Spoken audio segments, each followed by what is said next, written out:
Hey everybody, it's Charlie from Daily Motor. Today we find out if these Daily Motor Commuter fuel economy tests on motorcycles actually matter, because if you're riding a Hayabusa around on a day-to-day basis, you're probably not too necessarily concerned about fuel economy, but it's still a good data point for us, and I'm honestly curious what a 186 horsepower inline-4 600-pound bike would do on our fuel economy test compared to something all the way on the other end of the spectrum like the CRF 300L Rally that we tested early on. So it's a good data point, and I hope people are still interested. For those of you who are particularly interested, this is the 25th anniversary model of the third generation Suzuki Hayabusa. So you get this unique paint color for only a few $100s more. You get this rear seat cowl cover here, makes it look cool. Some little bit of extra accenting here, the red. And this bike has just been such a unique experience to ride. It's a handful, but a lot of times people are looking for that. And if you definitely want a head turner sort of motorcycle, there aren't too many better options than the Hayabusa. So check the link below if you want to see more of our riding coverage.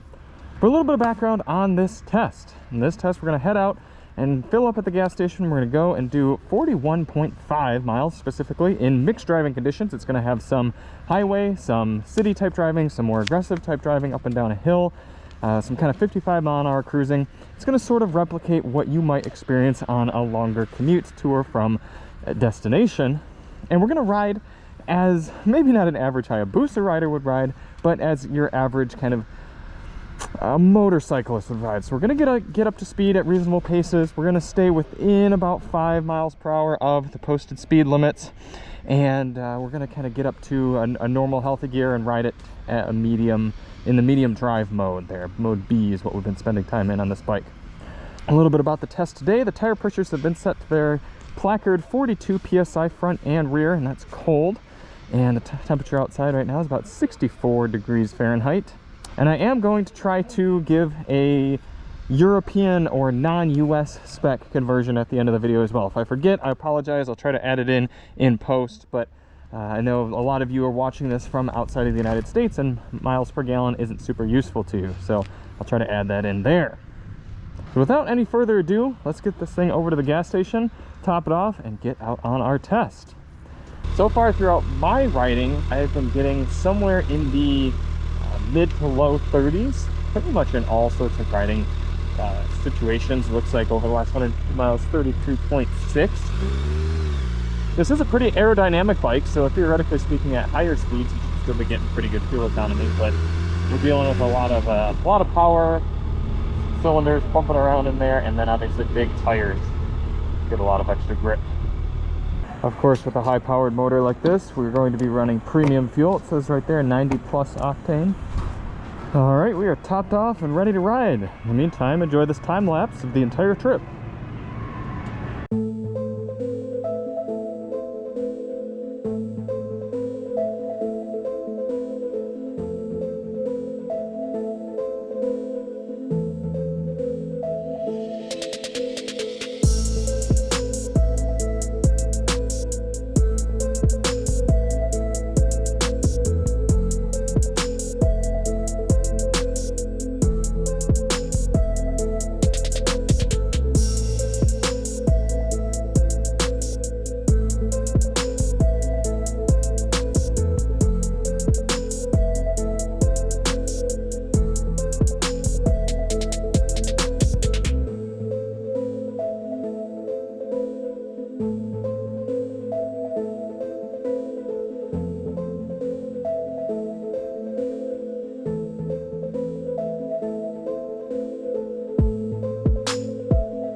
All wrapped up back here in the garage. We ended up putting in 1.016 gallons into the Busa.